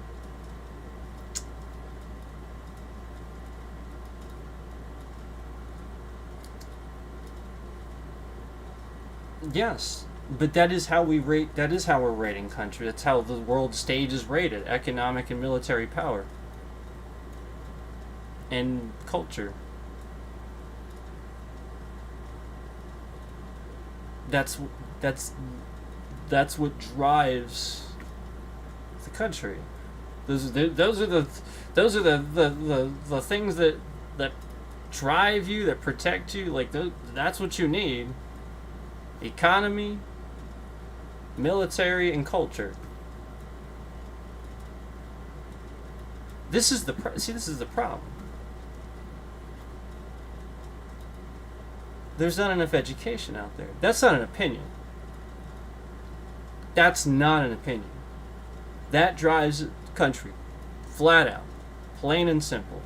And so when you're not understanding that that's the number one thing and it's based on that, and then so like the point is, even if you have an okay military, like a decent military, the point is, unless all these things are like really on the world stage where your military could sit here and dominate, you could sit here and dominate on the world stage as far as economy, trade is concerned. You have you have pull massive on the world stage, and then your culture is like it's unstoppable. Like, we have Hollywood and the music industry, like just all this stuff. Yeah, that's the world stage. That's a number one play. I mean, this is like, I feel like this is the point. This, in my opinion, it should be pretty common sense stuff. So that's why I want people to understand that this is what folks do in their brain, and so you should be able to do it too. And then, again, that second, most of those countries that you guys know about that are struggling, that's the point. They're all in this middle ground. Just like a middle class, middle class that struggles or something like that. They're all in this middle ground where they all have these problems, and they're up and down and up and down and up and down, and sometimes they fall below it to the third stage, and sometimes they rise above it like China has done. And you really can attribute it to those three major things: military, economy, and culture. Those three things are fact. This is a fact that they affect the country on the world stage and globally to that grading system. I mean, it's just, yeah.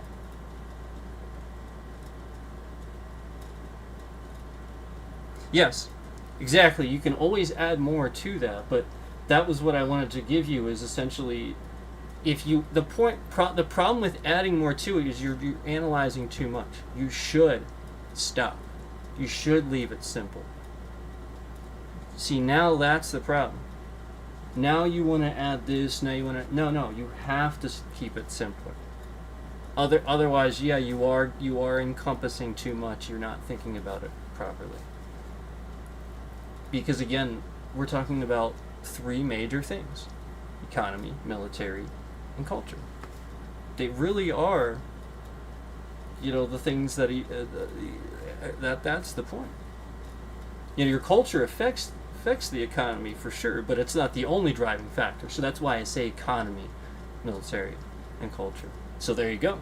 That even gives you that. Like, that's the point. It is separate. But those are the three. I mean, that's a fact, man. I'd be willing to bet almost any history teacher, economy professor or something would probably agree with me.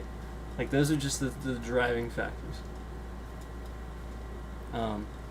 In fact, some countries run military psychological warfare specifically to affect the culture in a negative manner. So that way it actually has this condemning effect on the country.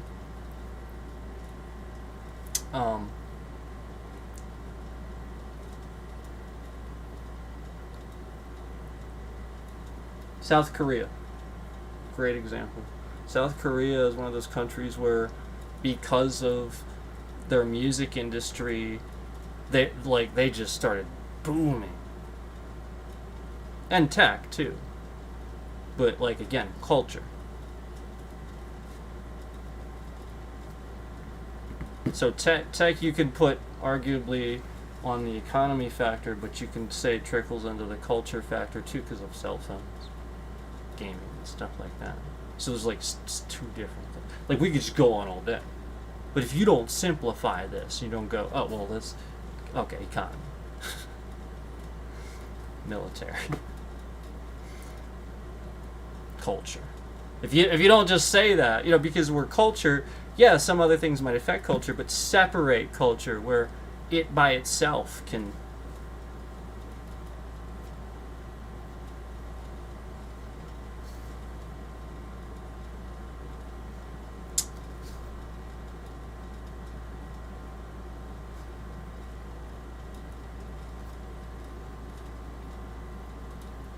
Oh, yeah, for sure. Okay, well, that's fair enough.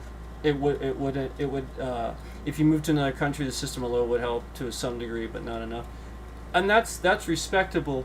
It's definitely more to just help people understand,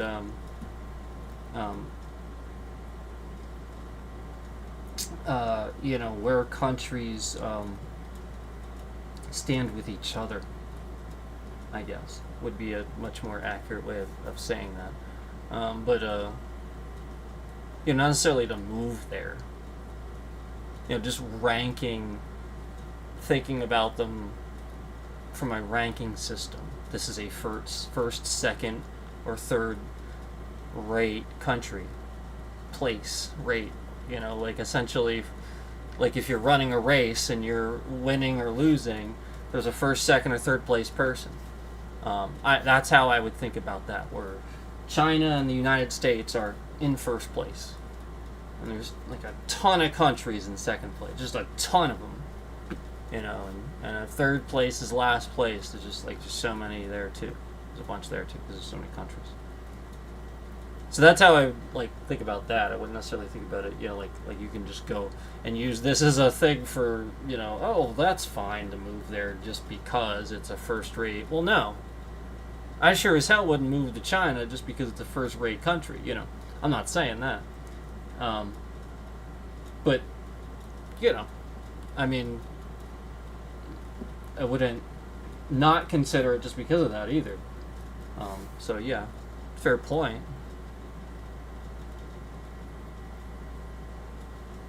There's not an ideal country for all the needs and tastes and dreams for all of the people. Well, I have an opinion on that, but I'll leave it.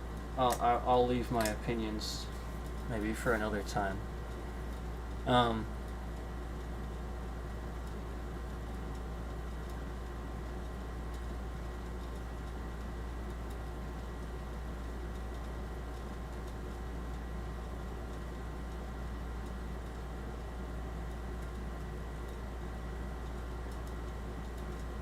Right.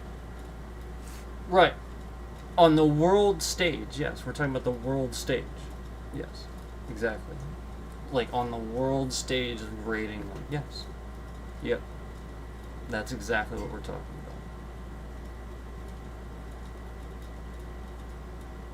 about. Like playing a game of world domination. Exactly. Yes. Like running a race, like world. Yeah, exactly. Yes, rating them. But again, like putting them all, you would want a rating system because there's so many countries. So that's why it's just, this one's in first, second, or third based on these, or these, because again, there's so many countries, so it would be stupid to have a number for each one, It's much easier for you to understand where they rate for a second or third based on X parameters, because then you can remember what X parameters are. It's easy. And the X parameters are these things where that covers a good bit of stuff going on in that country, and you can base what you know on that country based on sort of those things. And that's also why I told you, we talked about size too versus population, and then government, two types of governments and stuff too.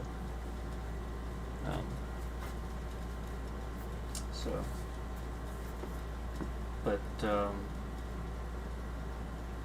yeah, I think it's no, I really do. I think it's a good grading system, and I think it's a really good way to, if you want, again, people to understand what you're trying to talk about from an education standpoint, I guess. The whole point is that we have all these developed countries in the world, and we need a way to kind of, like you said, on the world stage, talk about them and grade them, because military, education, intelligence, people need to be educated on this stuff. And even people in other countries too, like the whole point is to just educate everybody so everybody knows where we all are. That's all. Like for example, if half the other countries in the world, if their military was told the truth about the United States, do you think that Venezuela would ever send a ship to contend with anything in the U.S. Navy? I don't know. Maybe not. Maybe they would anyway, and just following orders. But I feel like there's, again, a lot of times what you have to realize is that's what you start to realize. You think about those things and the culture of how the government does or does not tell the truth about certain things, and then what that would impact of whether or not they would believe that the U.S. is the dominant military world power or isn't. Like for example, oh, it's 3 a.m. for you. Have a good night, Chris. Thanks for being here. For example, North Korea. North Korea, it's pretty commonly known that they are told that they're the world power, that they're the military world power, and it's obviously just not the case. It's not even close. I agree with you there. I agree with you there. I don't think that that's Kim Jong Un though. I don't think he's incompetent. I think he is competent. I think that's the concern. Kim Jong Un is competent. Putin is too. You have to realize, I think Putin is too. He just makes bad choices. Well, what you and I would consider bad choices. There's incompetency out there though, for sure. I agree with you. But I don't think that's Putin or Kim Jong Un. Don't think that.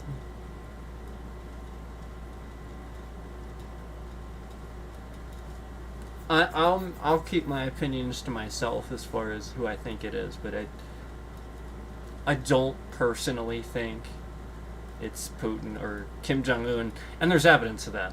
I could use evidence to support that. Putin was a KGB officer, and he's successfully rigged his own elections since getting into power. That's not somebody incompetent.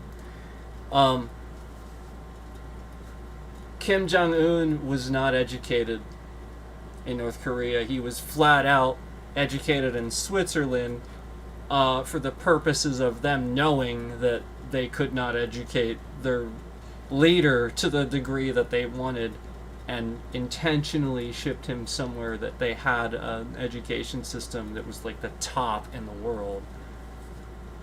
So yeah, based on those the fact that they took that risk to do that tells me that there's a reason for that. That yeah, that guy's smart and competent.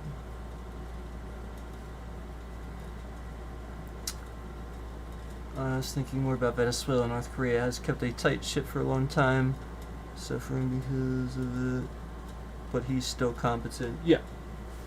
Venezuela. Yeah, I don't know how competent that country seems to be.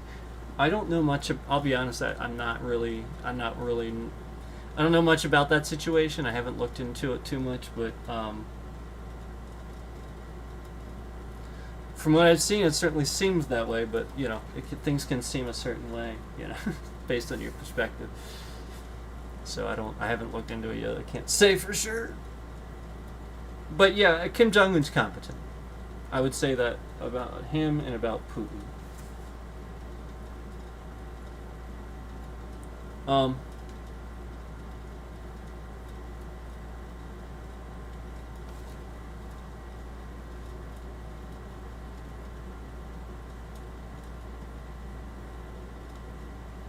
You don't know much either. Recent situation I mentioned, yeah. Alright guys, well, I'm probably going to get going. Probably going to wrap up here. I really didn't want this to be too long. And I really appreciate you guys watching, and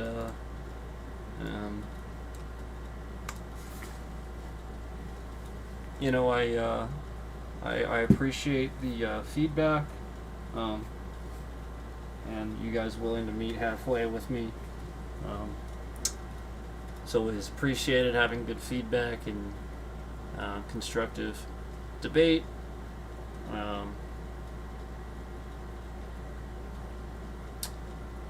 I'm glad that again we were able to get that stated, that yeah, it's definitely like on the world stage and more for education purposes, just to help people understand, educate either military or intelligence or just students in general, just people just learning it, just to help understand.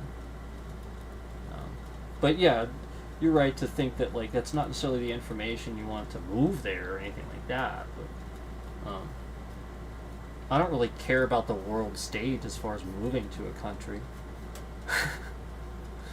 That doesn't.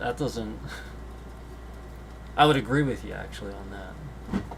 It's more to do with probably individual freedoms and things like that. I think how far along the development process is, or if there's just endless restrictions for things again. But again, that's my opinion. You know, that's the way I would think about things, where somebody else might not think that way or feel that way. So, and again, that has nothing to do with the world stage. Just somebody wants to live that way, they want to live. Yeah, I mean, like I was just watching a special, some guy that lives in like below freezing temperatures literally every day, and he's done this pretty much his whole life, like somewhere in Siberia. He's in like literally below freezing temperatures all day every day in just this cabin in the middle of the woods with only like, you know, his dogs and the woods, and he just survives. And he wants to, apparently, like that's how he wants to live. And so, you know, it's like, hey, that's what he wants to do. Great. But, you know, obviously there's plenty of people that don't want to do that. And it's just a totally different perspective. There's plenty of people that want to live in warm states versus cold states too, you know. Warm climate, cold climate.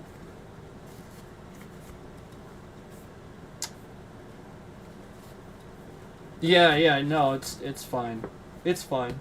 But that's good, because then we also were able to sort of restate and clear up if somebody else had that same question. I'm sure maybe somebody else had the same question, you know, or was watching.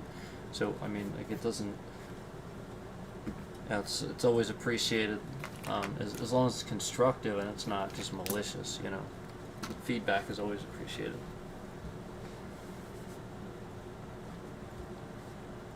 So anyway,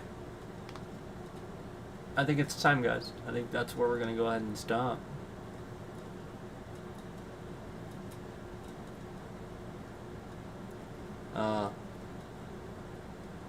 I appreciate you two in chat. You guys kept it going. You kept it going for me. I really appreciate that.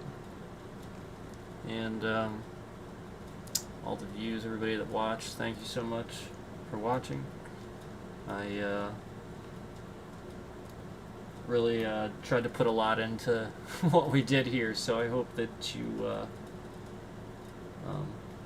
gets at least something out of it, and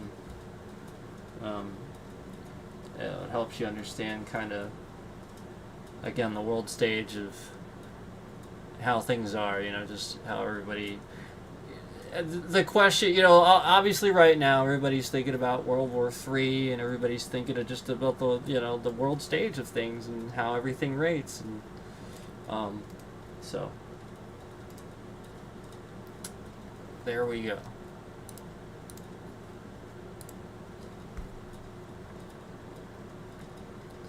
Thanks, I appreciate that. Thank you. It was a good stream, I appreciate that. Alright guys, take care. Take care everybody. Thank you.